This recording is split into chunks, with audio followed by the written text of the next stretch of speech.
melakukan dekret ini. 23 Juli dini hari, Gus Dur mengeluarkan keputusan kontroversial, dekret presiden yang dibacakan juru bicaranya Yahya Stakuf. Setelah melihat dan memperhatikan dengan seksama perkembangan politik, sontak keputusan Gus Dur ini mengundang reaksi keras berbagai kalangan. Mulai dari tidak adanya dukungan dari TNI, seruan fatwa Mahkamah Agung bahwa maklumat Presiden Gus Dur bertentangan hukum, hingga MPR yang tetap menggelar sidang istimewa tanpa kehadiran sang presiden. Ironisnya, dengan serta-merta pula MPR melantik Megawati Soekarno Putri sebagai Presiden kelima Republik Indonesia.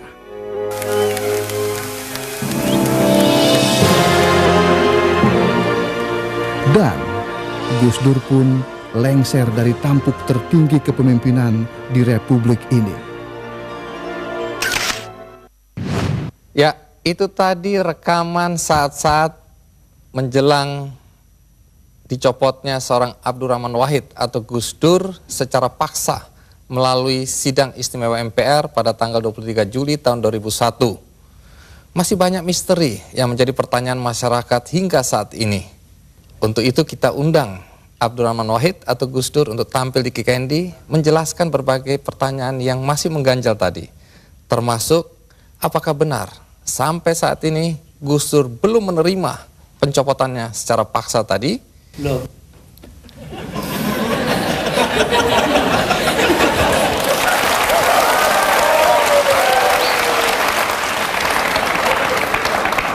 Jadi Gus Dur, tadi itu ringkasan dari peristiwa detik-detik terakhir Anda mengundurkan diri atau mundur atau dimundurkan. Nah, apakah sampai sekarang Anda dilengserkan? Apakah Anda masih tetap sampai saat ini tidak menerima dan menganggap itu tidak sah? Oh, enggak benar, enggak sah emang. Itu proyek politik dari MPR, karena itu Amin Rais tidak merasa perlu memberitahu saya. Iya. Dulu Anda, atau sampai sekarang bahkan Anda tetap menganggap itu sebagai pelanggaran konstitusi. Pelanggaran apa sebenarnya? Pelanggaran konstitusi karena di situ ada insubordinasi. Insubordinasi itu siapa yang mimpin? Yang mimpin Kapolri Bimantoro dan Panglima TNI namanya Widodo AS, sekarang Menko. Udah itu apa adanya saya ngomongin. Tapi begini Gus, setelah Anda merasa itu tidak sah, tapi toh kenyataannya Gus Dur digantikan oleh Megawati, kemudian sekarang kita punya presiden namanya SBY, semua berjalan normal saja. Lalu apa negatifnya bagi bangsa dengan pencopotan Anda tadi? Bukan soal bangsa, ini soal hukum. Saya dilengserkan secara politis, secara hukum belum pernah dibuktikan saya bersalah. Yang bersalah bahkan pansusnya DPR yang dipimpin oleh sekarang Menteri Sosial Bakhtiar Hamzah. Yaitu menurut undang-undang pansus-pansus itu harus tutup pintu supaya nggak didengar orang dari luar. Tapi oleh Bakhtiar Hamzah dibuka 10 cm, di situ berjejer-jejerlah tipnya wartawan. Nah kan, waduh, semua yang ada dalam sidang diketahui dunia luar. Itu pula yang membuat saya, oh ya kalau gitu mereka maksudnya melengsarkan saya dengan segala cara. Hukum nggak hukum. Tapi sesudah itu apa upaya yang Anda lakukan? Nggak ada. Sebab penakut bangsa ini. Kenapa Anda bilang penakut? Bangsa ini penakut karena tidak mau bertindak kepada yang bersalah. Akhirnya nggak ada yang ditindak toh. Tapi sekian tahun sudah berlalu Gus. Untuk apa rasa penasaran, perasaan? Loh, saya nggak pernah itu terserah bangsa Indonesia. Saya itu memaafkan semua sampai istri saya marah kepada saya karena saya pergi ke rumah Megawati. Tapi kenapa Anda lalu ke Megawati kalau memang Anda marah dan kecewa? Saya nggak marah, yang mestinya marah itu bangsa ini. Mereka diem aja lah, kenapa saya jadi ribut? Saya nggak mau ribut. Baik, Gus Dur. Tapi disuruh memandang itu benar, nggak bisa dong. Orang kan ada batasnya. Barang antara benar dan salah. Jadi yang benar dalam hal ini istri saya.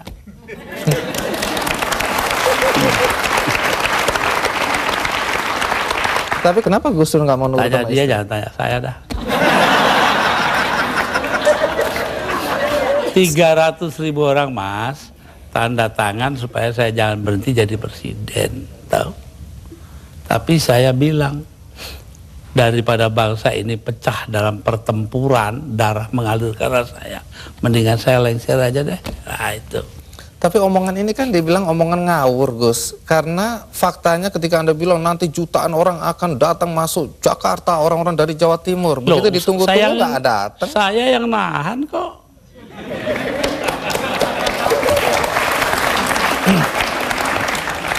Jadi kalau nggak ditahan sama Gus Dur, datanglah beneran itu ya? Bukan begitu, artinya tetap saja kebenaran kita pertahankan, tapi sikap kita itu jangan sampai bangsa ini perang saudara. Dan itu pengorbanan Anda? Ya bagi saya bukan korban, biasa aja. Nah, satu pemandangan yang kurang elok, Gus. Anda keluar memakai celana pendek dan kaos oblong. Banyak orang bilang itu tidak pantas sebagai presiden Anda tampil seperti itu. Mengapa Anda tampil seperti itu? Lah ya itu supaya saya nggak dianggap presiden. Terus manfaatnya apa dengan dianggap tidak sebagai presiden? Loh, orang dingin hatinya, nggak jadi marah. Tapi Gus Dur, dalam upaya mencopot Anda, siapa orang yang paling bertanggung jawab atas pencopotan tersebut menurut Anda? 2. Siapa? Amin Rais dan Megawati. Mengapa? Hah? Tanya sana dong, kok tanya. Nah, kalau memang Megawati dan Amin Rais dianggap orang yang paling bertanggung jawab atas pencopotan Anda, apakah Anda dendam sama mereka? Lah, ngapain dendam sama Amin? Artinya Gus Dur sudah melupakan itu, sudah memaafkan. Maafkan, lupa sih enggak. Nah, pernahkah setelah peristiwa ini, apakah itu Megawati atau Amin Rais datang ke Anda untuk meminta maaf? Enggak ada. Mereka merasa dirinya benar, ya sudah. Besok-besok akan terbukti oleh bangsa ini sendiri kok. Pernyataan ini agak bertentangan dengan kenyataan bahwa kelihatannya Gus Dur sama Pak Amin Rais sama Ibu Megawati akur-akur aja, rukun-rukun aja. Saya di dunia ini yang pantas pemimpin Indonesia ya, yang pantas jadi musuh saya cuma satu, Mas. Siapa itu? Pak Harto. Artinya tapi apa itu pun saya hari raya masih ke sana. Masih jadi teman baik saya. Artinya apa itu? Artinya saya nggak punya musuh dong di Indonesia.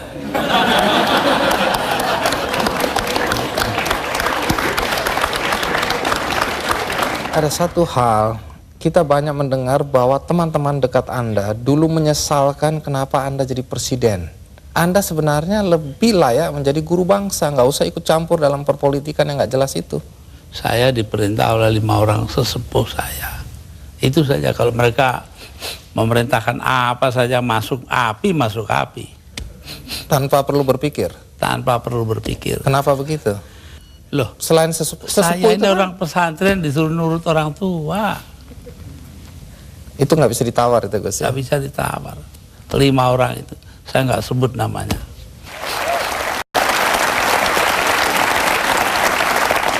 Ya, Gus Dur, dalam 20 bulan sebagai presiden, prestasi apa saja sih yang sudah dicapai?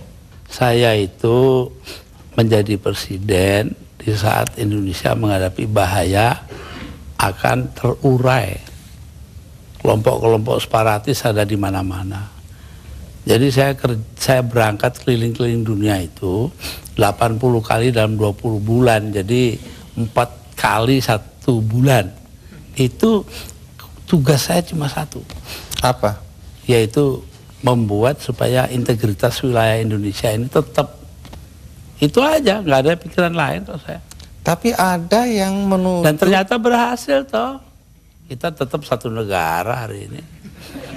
Jadi Gus Dur merasa itu karena jasa Gus Dur? Bukan, artinya tugas saya begitu. Perkara saya berjasa itu adalah soal kedua. Tapi ada yang menuduh bahwa Gus Dur ini sebenarnya menggunakan aji mumpung. Mumpung jadi presiden, dibayari negara, keliling jalan-jalan. Alah, nanti sejarah akan membuktikan.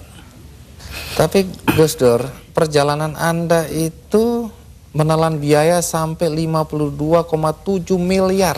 Ya, tapi eksistensi Indonesia sebagai satu negara harganya jauh lebih tinggi. Jadi nggak bisa dipersoalkan itu biaya. Nggak bisa dipersoalkan. Loh, kalau enggak kan udah dipakai oleh orang-orang brengsek itu.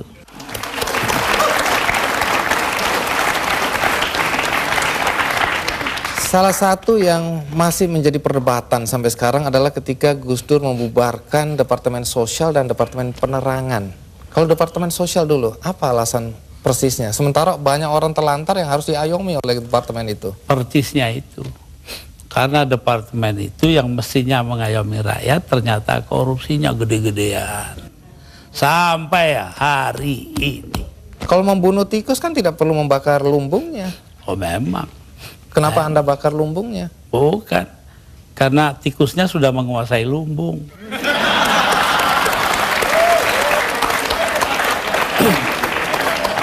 Depan dibubarkan. Kalau Depan jelas. Akibatnya sekarang pers itu sangat tidak terkontrol. Begini bahkan pornografi sekarang merajalela. Ya, betul. Itu dosa Anda loh. Enggak dong. Dosa yang nyarin. Saya diapa-apakan itu saya bekerja menurut ketentuan Undang-Undang Dasar. Undang-Undang Dasar menjamin kebebasan berpikir. Dan itu hanya mungkin kalau Depan nggak ada. Sekarang nggak ada kebebasan berpikir. Tapi kalau kebebasannya seperti sekarang nggak ada yang kontrol, Gus. Loh, siapa ya aja bisa. Kita kontrol nanti dong. Siapa yang mengontrol? Ya antara kita aja. Kenapa sih masyarakat juga penting peranannya kok? Memang hanya pemerintah aja. Baik, Gus. Satu lagi hal yang dicatat ketika Anda menjadi presiden dan agak kontroversial, yaitu masalah PKI. Banyak orang begitu khawatir ketika Anda dulu mencabut TAP MPR nomor 25 MPRS 1966. Sebab bertentangan dengan Undang-Undang Dasar, Mas. Tapi itu ada kesan pembelaan Anda terhadap orang-orang ex-PKI dan keluarganya. Terserah, kesan nggak kesan terserah. Apa alasan yang Anda? terpenting itu bahwa tugas mengucilkan PKI itu bukan tugas negara. Itu yang penting. Apa artinya pemisahan agama dari negara kalau negara ngurusin segala hal? Padahal yang menentang PKI kan cuma beberapa gelintir orang aja. Jadi Anda tetap merasa bahwa apa yang Anda lakukan mencabut TAP MPR itu benar? Benar karena bersamaan dengan Undang-Undang Dasar gitu loh. Kenapa? Karena memang Undang-Undang Dasarnya begitu, mau diapain? Begitu itu bagaimana? Ya melindungi semua. Ya itu hasil daripada 7 abad lamanya kita berpancasila tanpa nama, yaitu yang dinamakan Bhinneka Tunggal Ika. Berbeda-beda tapi satu tujuan. Nah ini yang penting kita ngelihatnya dari situ. Kalau belakangan ini ada kekhawatiran PKI akan bangkit? Kenapa takut? PKI aja ditakuti.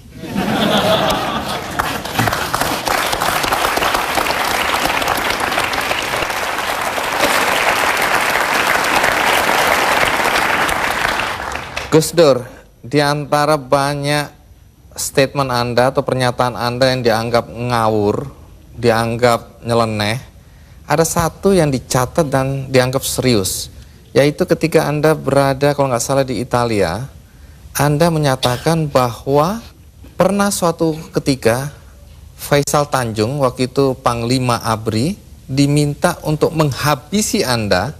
Jadi yang minta adalah Pak Harto. Anda dan Megawati ingin dihabisi. Dan statement itu terbuka loh, Gus Dur. Dugaan Anda kata-kata dihabisi ini, dihabisi karirnya atau dibunuh? Tanya Pak Harto. Kenapa? Karena Faisal Tanjung mengucapkan itu. Lalu Pak Wiranto sebagai Panglima Kostrad nelpon saya, Gus, Panglima saya kok bilangnya begini-begini, ya. saya anggap itu soal politik lah. Pak Harto juga bukan soal pribadi kok, itu soal politik. Politik mengharuskan itu, tapi saya tahu juga kebiasaan Raja Jawa. Pak Harto kan anggap dirinya Raja Jawa. Apa yang dilakukan tangan kanan, tangan kiri nggak boleh tahu. Karena itu saya bilang sama Pak Wiranto, begini Pak Wir, tolong Anda pergi ke Pak Harto, tanya omongannya Faisal Tanjung yang begitu itu betul nggak? Apa jawabnya Pak Harto di Cendana kepada Pak Wiranto? Bahwa, wah nggak mungkin dong saya begitu. Megawati itu dilindungi ayahnya, Gus Dur dilindungi para kiai. Lah selesai sudah. Mau soal politik, saya nggak ada dendam pribadi, nggak ada. Malah saya terus terang aja, ini ada Yeni anak saya ini, ikut saya kemarin hari raya pertama hari Sabtu, saya soal Pak Harto, ya maaf-maafan hari raya sudah selesai, terus makan pulang. Ya, tapi ini kan untuk meluruskan sejarah, jangan sampai orang salah paham mengenai ini. Pak Faisal Tanjung juga secara terbuka mengklarifikasi bahwa tidak pernah ada itu. Jadi apa yang Anda kalau bilang? Pak Wiranto dong, dia mengatakan Pak Wiranto bohong. Anda bilang ada operasi naga hijau, naga merah, itu kan orang bilang. Memang ya begitu, saya dengarnya kok. Gus Dur ini ngarang-ngarang aja. Ya saya nyatanya nanti sejarah akan buktikan betul tidaknya itu. Tapi Gus Dur sendiri pernah datang ke Pak Harto untuk mengklarifikasi ini? Nggak perlu ngapain. Tapi dari penjelasan Pak Wiranto memang Pak Harto bilang tidak pernah ada karena tadi itu ya. Kayak kemarin ini, saya ke tempatnya Pak Harto. Sepulang saya dengan suara terbata-bata karena Pak Harto itu sudah banyak lupa. Itu ngomong kepada para ajudannya. Ngomongnya apa? Saya pengen ngomong dengan Gus Dur panjang-panjang tapi nggak bisa. Itu tuh. Coba. Kenapa nggak bisa? Ya karena dia pelupa itu, terbanyak gak lupa. Pak Harto itu orang pinter loh. Jasanya bagi bangsa ini besar sekali walaupun dosanya juga besar.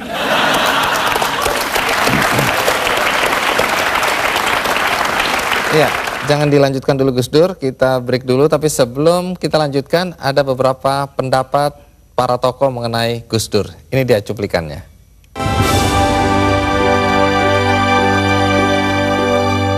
Gus Dur ini manusia yang langka dan kontroversial, aneh, tapi juga jenius. Gus Dur terlalu maju buat Indonesia. Jadi Indonesia sendiri belum siap untuk menerima pemimpin seperti Gus Dur. Maka dari itu terjadi kontroversi karena Indonesia sendiri masyarakatnya memang belum siap untuk memperoleh pemimpin seperti Gus Dur. Di mata saya, Gus Dur adalah pertama yaitu kawan sahabat saya. Karena sebelum jadi presiden saya sudah kenal sama beliau, sering bersama-sama dalam dialog, dalam seminar, sebagai narasumber. Yang kedua, Gus Dur adalah juga atasan saya. Saya senang sebab sebelumnya presiden kita tidak pernah memberikan pernyataan kontroversial, tapi malah bertindak kontroversial dengan korupsi, kekerasan, dan penyembelihan hak asasi manusia. Jadi saya senang ada presiden yang memperjuangkan pluralisme, demokrasi, yang untuk Indonesia dianggap kontroversial.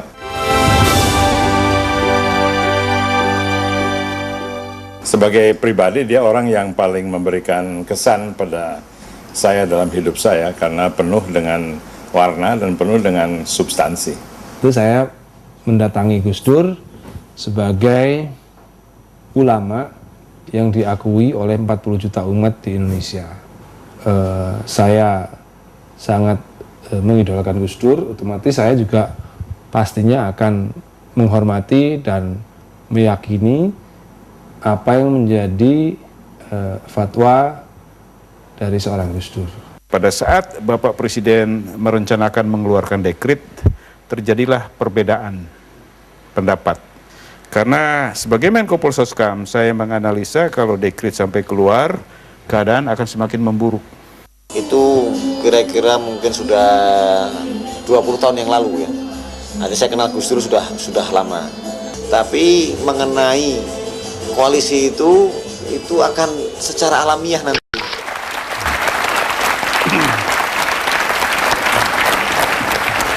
Menjelang 2009, sejumlah nama disebut-sebut sebagai calon presiden. Selain SBY, Megawati, Yusuf Kala, nama Gus Dur juga mulai disebut-sebut. Dari segi popularitas, menurut Lembaga Demokrasi dan HAM yang terbaru, urutannya sebagai berikut. SBY 21%, Megawati 17,6%, Amin Rais 7,5%, Yusuf Kala Wiranto 4,9%, Gus Dur 1,5%. agak lebih dikit, 1,9% Gus Dur. Lumayan, 0,4% lebih tinggi. Nah, kemudian Dan yang menang nggak disebut. belum ini. Yang Gus Dur. paling bawah itu.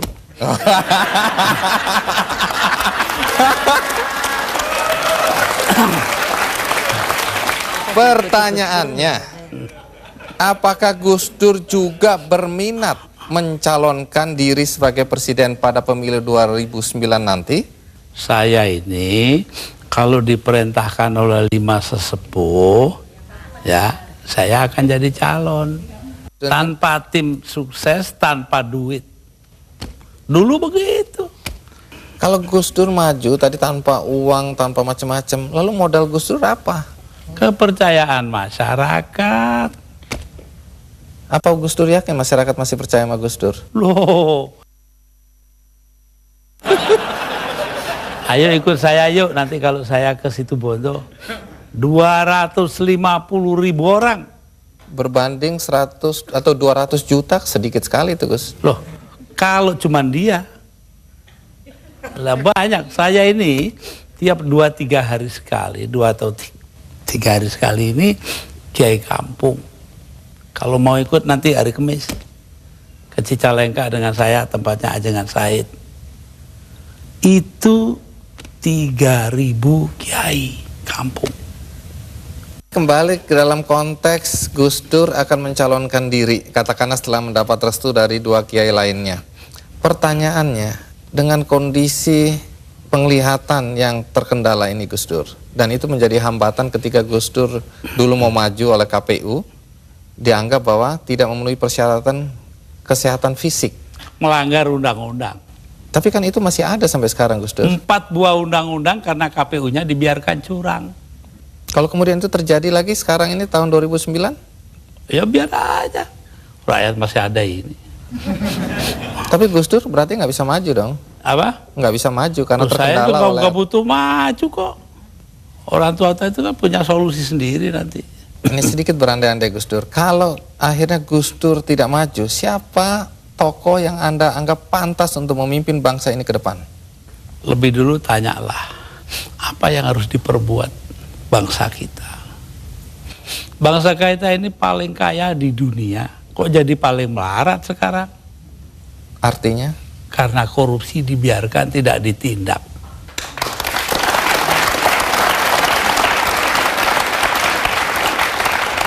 Jadi kalau harus menyebut tokoh, Gus Dur bisa nggak menyebut tokoh?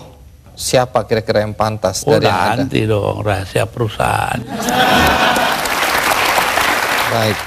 Di sini ada Ibu Sinta Nuria, istri dari Gus Dur. Ibu Sinta, pertanyaan penting ini.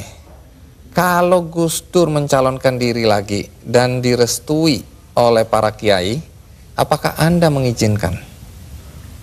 Saya sebagai istrinya, menjadi apapun, saya akan tetap mendukung. Karena terpaksa atau karena cinta? Jelas karena cinta dong.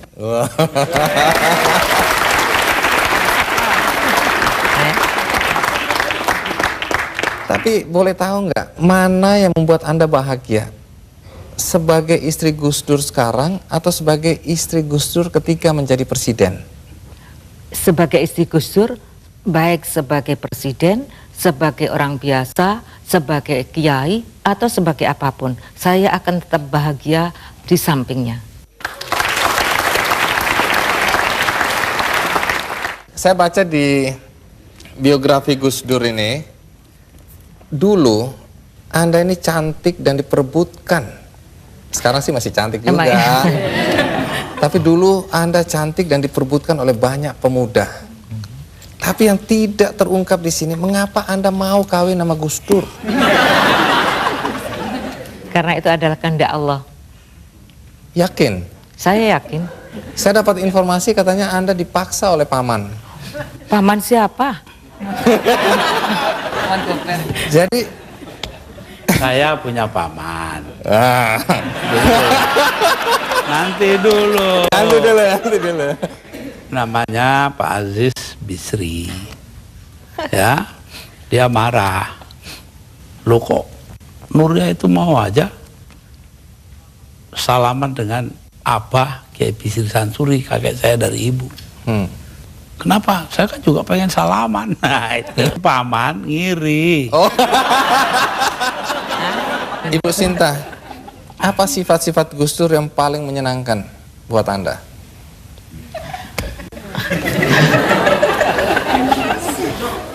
Kok kayaknya susah, apa nggak ada ya? Makannya gampang.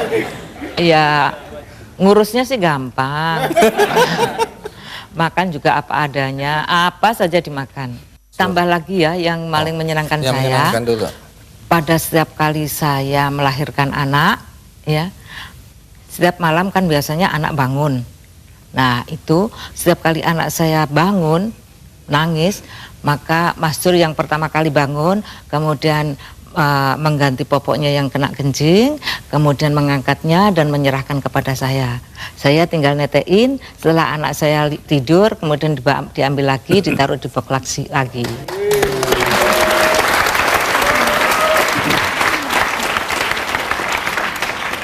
Pertanyaannya, kalau yang menjengkelkan, apa sifat-sifat Gus Dur yang menjengkelkan? Yang menjengkelkan ya kalau urusan kesehatan susah sekali diaturnya. Sampai sekarang? Ya sampai sekarang. Baik. Nah, banyak yang tidak paham pada semua tindak atau banyak tindakan Gus Dur, langkah-langkah Gus Dur yang dibilang jurus dewa mabok gitu Gus Dur. Tapi Yeni kelihatannya bisa memahami Gus Dur. Kira-kira bagaimana kita bisa memahami seorang Gus Dur? Atau kita bisa menerima Gus Dur apa adanya, bagaimana caranya, Yen? Yang dikatakan oleh beberapa orang tadi yang diwawancara bahwa Gus Dur itu ahead of his time, sangat jauh melampaui zamannya. Jadi kalau ada seorang kiai dari Pandeglang mengatakan dengan sangat sederhana bahwa Gus Dur ini ibaratnya kepala lokomotif kereta Jepang yang sangat supersonik itu, sementara gerbongnya ini gerbong ya kereta kita sekarang gaya baru ekspres atau gaya baru malam atau apalah.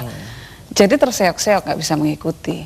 Tapi satu hal bahwa Gus Dur ini selalu mendasari tindakannya kepada beberapa hal yang sebetulnya sangat simpel. Keinginan beliau adalah menciptakan perdamaian dan rekonsiliasi. Jadi seperti dikatakan tadi misalnya PKI dan lain sebagainya, itu hanyalah upaya, sedikit upaya bagaimana terjadi rekonsiliasi di antara sesama anak bangsa di Indonesia ini. Itu, jadi sebetulnya tidak ada kontroversinya kalau kita bisa memahami dari gambaran besar seperti itu.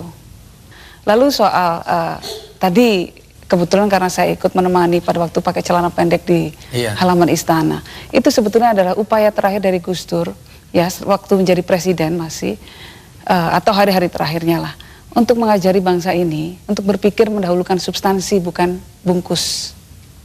Nah, pada saat Gus Dur rajin mengkritik SBY waktu itu, Anda justru masuk menjadi staf ahli presiden. Ya. Apakah Gus Dur tahu atau Anda diizinkan? Sangat tahu, dan saya diizinkan. Ya. Tidak ada masalah, itu urusan dia. Tapi kan ini jadi orang bingung ini lihat, loh itu anaknya ya biar Gus Dur. bingung. Jadi Gus Dur tidak pernah ikut campur dalam kehidupan Anda? Tidak pernah. Gus Dur, ada satu misteri yang Anda harus ungkapkan pada kesempatan ini. Yaitu katanya kalau Gus Dur tidur, kita ngobrol, kita diskusi, Gus Dur bangun langsung nyambung. Apa betul itu, Gus? Saya dengarkan apa kata terakhir yang saya ingat ya. Nah, tentu mereka belum bicara jauh, dari situ-situ aja pasti. Jadi karena itu saya, wah disangkanya saya denger.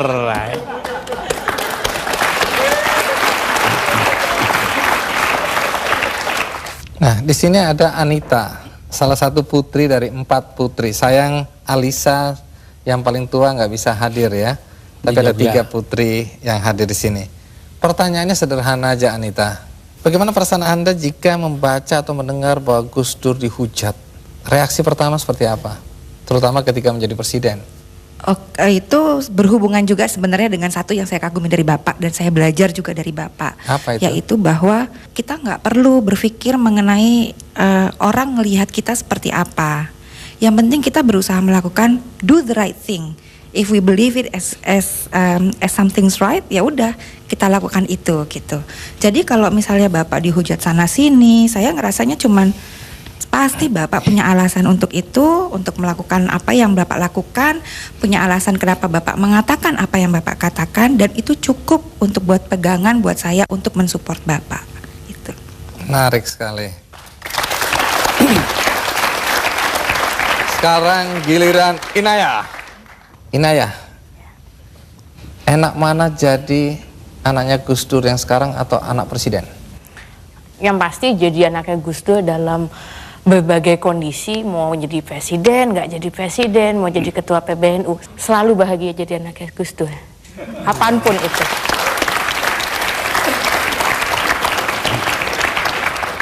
Di Metro TV ada program namanya news.com dan di situ ada figur Gus Pur yang meniru Gus Dur. Apakah keluarga nonton acara itu? Iya, iya. Tiap minggu malam itu selalu ada di Pertanyaannya, bagaimana reaksi keluarga ketika melihat tokoh Gus Pur ini? Marah, jengkel, senang, atau apa perasaannya? Yang saya tahu Pak Handoyo itu, Pak Handoyo itu sangat kagum pada Bapak. Dan saya sangat melihat bahwa apa yang dilakukan Pak Handoyo itu bukan apa ya, kok dalam bahasa Inggrisnya mocking ya, bukan mockery, tapi lebih karena itu bentuk penghormatannya beliau kepada Bapak. Jadi nggak perlu jengkel, sangat tidak perlu. Oke, baik kalau gitu kita minta. Itu saja kok repot-repot memahami Dr. Handoyo. Kalau gitu kita panggilkan Gus Pur atau Dr. Handoyo.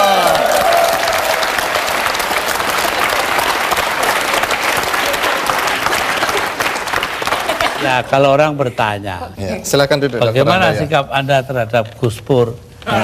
Saya bilang, itu advertensi gratis.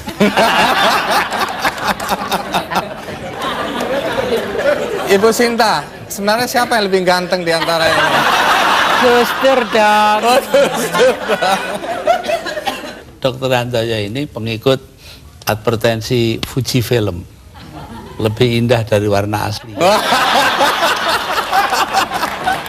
Tapi tunggu dulu. Waktu itu saya tanya sama Dr. Handoyo, Anda udah dapat izin belum dari Gus Dur untuk memerankan Gus Pur? Katanya sudah dapat izin. Apa betul, Gus? Ya, anggap aja udah dapat. Habis mintanya pun begitu, ya udah. Tapi sebelum kita lanjutkan, bagaimana kita lihat Dr. Handoyo menirukan Gus Dur menjadi Gus Pur di news.com. Ini dia cuplikannya. Gimana Gus? Kalau berani ya dituntut sana. Gitu aja kok repot. Iya. Jangan bawa-bawa saya ya.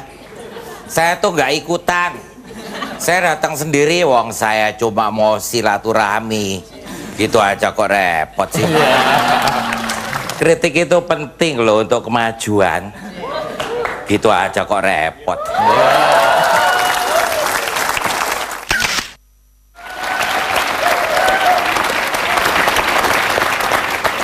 Tapi Dr. Handoyo pernah mengatakan ke saya bahwa memang beliau ini sangat mengagumi Gus Dur. Apa yang Anda kagumi dari Gus Dur? Pertama karena saya kenal biografinya beliau, saya baca. Lanjutnya beliau juga yang saya salut, dia berdiskusi dengan orang-orang yang warnanya pelangi, Pak Andi. Kalau nginjem terminologi politik, mulai dari yang paling kiri sampai yang paling kanan. Tidak pandang suku, agama, ras, bangsa. Dan beliau selalu dalam mindsetnya Gus Dur itu ada paham. Pertama keislaman, kedua adalah keindonesiaan, yang ketiga adalah kemanusiaan. Kemanusiaan ini beliau implementasikan dalam satu kata, demokrasi, pluralisme, kesamaan di hadapan hukum, tidak ada diskriminasi. Anda udah mulai berani menyimpulkan pemikiran Gus Dur ya? Dikit-dikit dapat Pak Andi. Oleh karena saya baca. Nah, Gus Dur, Dr. Handoyo ini dianggap mampu menirukan Anda secara persis di news.com.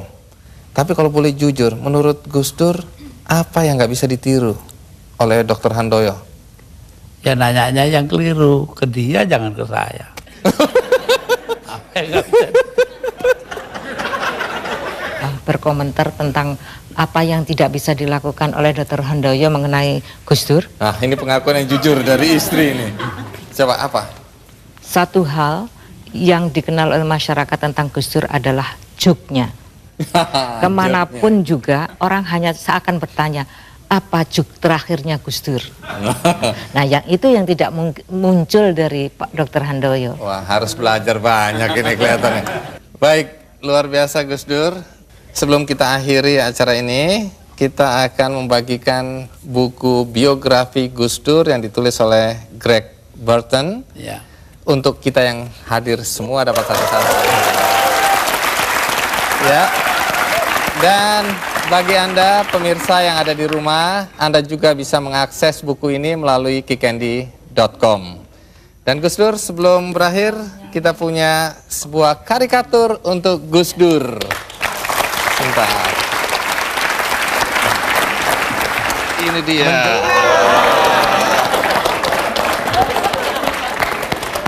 Jadi di sini digambarkan Gus Dur pakai kopiah dengan pakaian silat ya, jawara, memegang kendi bertulisan Drunken Master. Oke Gus Dur, sekali lagi terima kasih untuk kehadiran Gus Dur di sini. Minta maaf kalau ada guyonan yang nggak pas, juga Gus Pur. Ya. Dan pemirsa, berakhir sudah acara Kikendi. Mudah-mudahan ada arti yang bisa Anda petik dari semua pembicaraan dan wawancara ini. Sampai jumpa.